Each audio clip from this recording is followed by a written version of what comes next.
ये बहुत अच्छा स्थान है, तीर्थ स्थान है, नदी के किनारे है और गांव में सब सारे इतने अच्छे लोग हैं, बहुत बड़ा गांव है। फिर दूसरा, ये स्थान इतना अच्छा चुना कि तबीयत प्रसन्न हो गई, बड़ा अच्छा लग रहा है।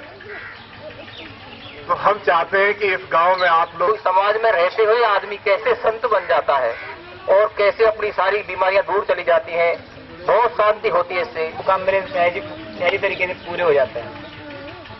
मेरी सारी चिंताएं, पढ़ाई का, लिखाई का सारा टेंशन सब दूर हो गया। श्री माता जी के पास आज मैं स्वास्थ्य सही रहता है। घर में बच्चे झगड़ा वगड़ा जैसे आपस में झगड़े होते हैं वो भी अपना शांत हो जाते हैं और घर में जैसे शक्ति है तो शक्ति काम करती है। और आप देखेंगे इसमें रह के कि सहयोग करके जैसे आप करोगे तो आप सोचोगे मैं नहीं कर रहे काम, कोई और शक्ति काम कर रही है। हम मानव इसलिए भी नहीं आए कि हमने 84 लाख योनियों के बाद मानव का जीवन होता है। क्यों योनियों को अपने ही भीतर में ईश्वर की खोज, न जाने कितने काल से ये सब व्यवस्था चलती आ रही है, कितने समय से ऐसा होता आ रहा है कि मानव ईश्वर को खोजने के लिए कभी जंगल जाता है, कभी तीर्थ पे जाता है, कभी मंदिर में जाता है, कभी यज्ञ हवन इत्यादि करता है।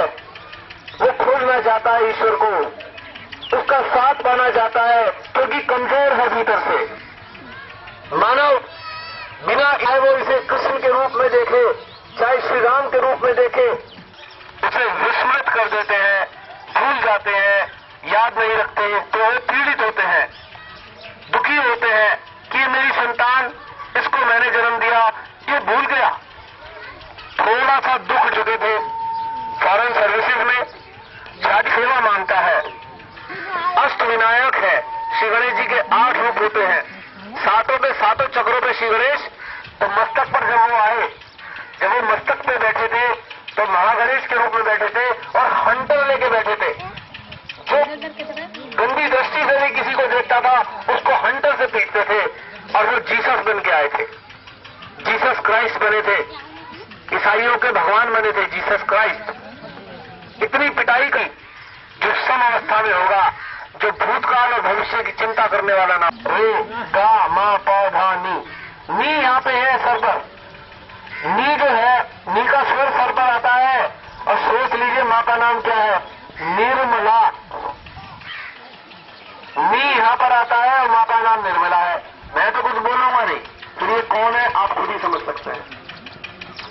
तो कहने का मतलब यह है कि सारे सुर भी यहाँ से आए, कुंडली ही नहीं। कोई 10-15 साल से किसी को परेशानी भी है, आप माँ के सामने ध्यान कीजिए, मैं गारंटी लेता हूँ वो गारंटी से ठीक हो जाएगा, क्योंकि मैंने देखा है गांव-गांव में हम लोगों ने काफी प्रोग्राम किए। कुछ लोगों को ऊपरी असर या भूत बाधाएं थी, वो नष्ट हो गई। मैंने उनसे पूछा कि तुम ऐसा क्यों करते हो, ये कौन है? तो उन्होंने पता है क्या कहा, जो भूत बाधित थे, अरे ये तो काली है, काली का रूप उन्हें दिखाई दे रहा है। हमें मां निर्मला का परमेश्वर की अनुकंपा है, इसका उद्देश्य मानव के भीतर में मानव निभाने का प्रयास करता है, संतान को खुश रखना चाहता है। संतान कोई भी नहीं, यानी कि हम अपने आप को उन कामों में उलझाते हैं जिसको उत्पन्न ही हम करने की क्षमता नहीं रखते, उन्हें पैदा ही नहीं किया जा सकता, ईश्वर पैदा करते हैं और हम उनकी दी हुई चीज को, पालन धरती का एक कण नहीं बना सकता, उसकी सामर्थ्य से बाहर है। मानव जल की एक बूंद का निर्माण नहीं कर सकता, उसकी सामर्थ्य से बाहर है। मानव अग्नि को उत्पन्न नहीं कर सकता, ये भी उसकी सामर्थ्य से बाहर है। जब ये सारी चीजें, भेड़िए ने उसे दूध पिलाया और वो संसार में जब आया तो बहुत लोग अलग अलग चीजों को अपनाते हैं। कोई भिंडी की सब्जी खा के खुश, तो कोई बैगन का, पूर्व जन्मों पे आधारित संस्कारों का। 4 परिवर्तन निश्चित रूप से आते हैं, कभी भी गौर कर लीजिएगा। इसलिए बुजुर्गों ने कहा था कि छोटे छोटे बच्चों को मारना नहीं, डराना खाली, क्योंकि ये संतान है परमात्मा की, ये श्री गणेश है। केवल प्यार से समझा देना, संतान है ईश्वर की, स्वयं से संचालित है, आत्मा से संचालित है, इन पे कोई विकार नाम की चीज अभी तक प्रभाव नहीं जमा पाई है। इसलिए बुजुर्गों ने कहा था। और हम अज्ञानता में माँ बाप उन्हें क्या सिखाते हैं, कोई दरवाजे में मिलने आया, कह देंगे बेटा मना कर दो, पापा बाहर गए हैं। बच्चा चूंकि भगवान का है, उसके अंदर द्वंद्व शुरू हो गया कि है पापा फिर भी मना कर रहे हैं। हमने लाद दिया, मारूंगा अभी, यही बता के कह दो, अंदर से यंत्रणा शुरू हो गई उसके, क्योंकि वो तो ईश्वर का है, झूठ कैसे बोले। माँ बाप ने अपने संस्कार लाद दिए, अब झूठ बोलना बच्चे ने शुरू कर दिया थर्राटे से, हर चीज में झूठ। माँ बाप फिर रो रहे हैं, ये तो हमारी सुनता नहीं, किसने सिखाया था झूठ? हमने। तुम्हारी क्या सुनूं, मेरे अंदर तो भगवान जी कह रहे थे बता दे पापा घर में है, तुमने डरा धमका के घर से कहलवा दिया।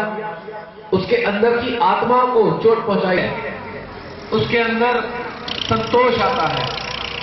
जब संतोष आता है तब उसके हृदय में शांति आती है। जब शांति आती है तब उसके हृदय में प्रेम आता है। जब उसके हृदय में प्रेम आता है तब उसके हृदय में करुणा बहती है। और जब उसके हृदय में करुणा बहती है तो उसकी हिंसा नहीं कर पाता, वो किसी को चोट नहीं पहुंचा पाता, वो किसी से लालच नहीं रख पाता, उसके सारे लोभ नष्ट हो जाते हैं। तो ऐसी अद्भुत घटना हर मानव में घटित होती है जब वो सहयोग के माध्यम से परमात्मा को अपने भीतर रख पाता है। मां निर्मला देवी ने 5 मई 1970 को यह दिव्य योग जागृत किया और उन्होंने बाद में बताया अब हमारे रोग समाप्त होने लगे। मैं स्वयं इसका उदाहरण हूं। सन 84 से मेरे पेट में 84 से 2000 तक 16 वर्ष मैं इतना पेट के दर्द से परेशान था। दुनिया की जितनी दवाइयां हो सकती हैं सब करने का प्रयास किया पर कोई लाभ नहीं हुआ। ईश्वर है, शिव बैठे हैं आत्मा के रूप में। अज्ञानता में मानव जब किसी से घृणा करने लगता है, ऊंच नीच करने लगता है, तो उनके शिव नाराज होने लगते हैं और बदले में हमें गिफ्ट मिलता है। पुरस्कार किस चीज का मिलता है? हृदय शूल, हृदय आघात। ज्ञान के विरोध में कार्य करने लगा मानव, लूटने लगा पब्लिक को। जैसे तांत्रिक मंत्रों का लोभ देकर पैसे बहुत बढ़ जाएंगे, सुबुद्धि देती है, लेकिन लोभ आया, कुबुद्धि आ गई। अभी 10,000 रुपए महीना कमाते थे, पड़ोसी को देखकर लोभ आ गया, अचानक 20,000 कमाना चाहने लगे, थोड़ा चोरी वोरी भी करने लगे, बेईमानी करने लगे, मिलावट करने लग गए काम धंधे में। सरस्वती रुष्ट हो गई। अभी से नीचे का हिस्सा जिसमें लीवर, किडनी, तिल्ली, प्लीहा सब उनके अंडर में है। किडनी खराब होने लगी, किडनी फेल होने लगी। और आप जानते हैं जब किडनी फेल हो जाती है दुनिया में कोई ठीक नहीं कर पाता, फिर तो बस जाने का ही समय आ जाता है। ये सरस्वती मां की नाराजगी का परिणाम है। ईसाइयों के भगवान वो गणेश ही थे। उन्होंने क्षमा करना सिखाया था सारी दुनिया को। खुद को सूली पर चढ़वाया उन्होंने और भगवान से प्रार्थना करके दिखाई कि हे भगवान, इन सूली चढ़ाने वालों को क्षमा करना। मेरे साथ इन्होंने जो किया है ये नहीं जानते इसका कितना बड़ा परिणाम ये भोगने वाले हैं। क्षमा उन्होंने सिखाई और मानव क्षमा नहीं करता तो आधा पागल रूप में साबित हो जाता है। सारे दिन सोचता रहता है, 24 घंटे उसके कुछ ना कुछ विचार चलते रहते हैं। ये सब हमारे अंदर मन के कारण होता है। कोई इंसान कर्तव्य का लापरवाह हो जाता है, गैर जिम्मेदार, यदि उनके साथ कोई विश्वासघात करे महिलाओं के साथ और उन्हें भय भावनात्मक रूप से महिलाएं असुरक्षित महसूस करने लगे तो उन्हें भी उस स्थान पर, दाहिने स्थान पर कैंसर हो जाता है। ये भी सब जानते हैं। श्री राम के विरोध में हो गया और असुरक्षा महसूस करी इंसान से और भगवान से भी संबंध तोड़ लिया और दुखी रहने लगी तो कैंसर हो गया। तो नीचे वाले भाग में होता है, सारी हमारी खराबियों को वो ले लेते हैं और बदले में क्या देते हैं? विवेकशीलता, बुद्धिमत्ता, भोलापन, चातुर्य, पावित्र्य। जो मानव पवित्रता के विरोध में कार्य करता है उससे भी श्री गणेश नाराज हो जाते हैं।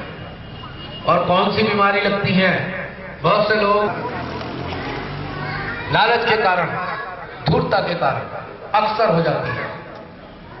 कभी कभार खान पान के कारण होती है, वो बात नहीं कह रहा हूं मैं। जब बहुत चिकनाई वाला भोजन कोई इंसान ज्यादा करता है, मसाले ज्यादा खाता है तो भी हो जाती है। लेकिन मान लो यहाँ पे मां निर्मला देवी नहीं, आंख बंद रहेंगी, अब आंख नहीं खोलेंगे जब तक मैं ना कहूं।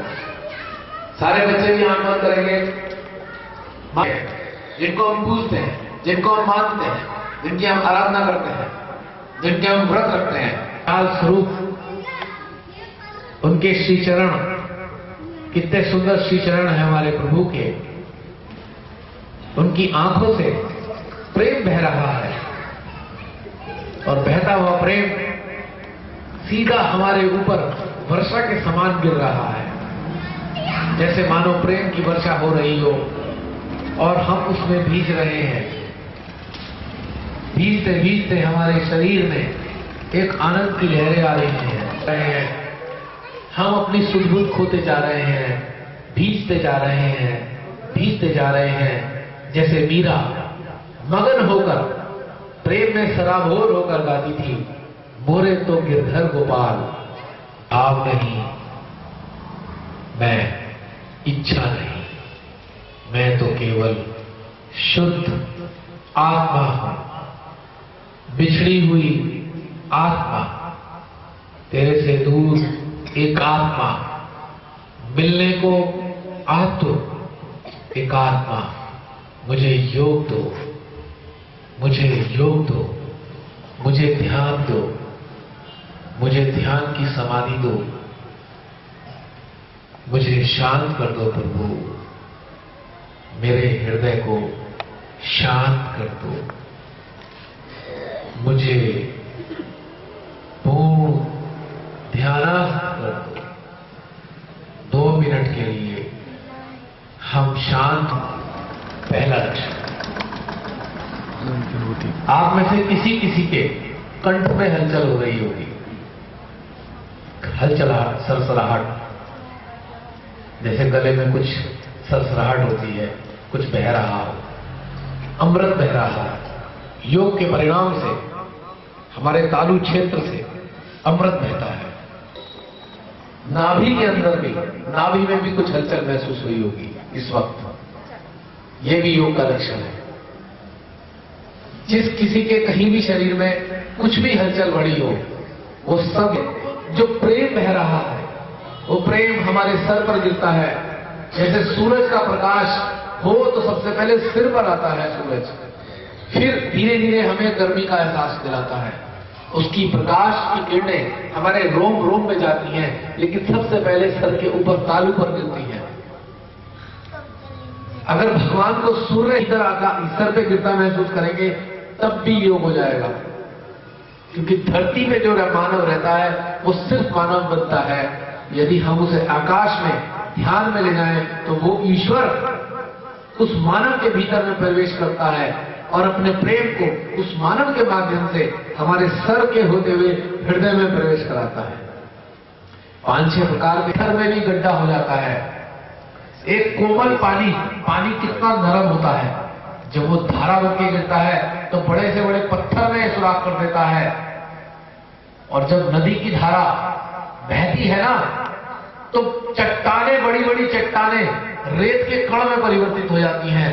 एक ऊंचे पहाड़ से कई 100 टन का पत्थर लुढ़कता है, लुढ़कते लुढ़कते धारा के संपर्क में आते आते वो अनगढ़ पत्थर जो किसी काम का नहीं था, वो पत्थर जिसको किसी भी चिनाई में नहीं लगाया जा सकता था, वो पत्थर रेत का कण बनता है, तब जाकर चिनाई के काम आ पाता है।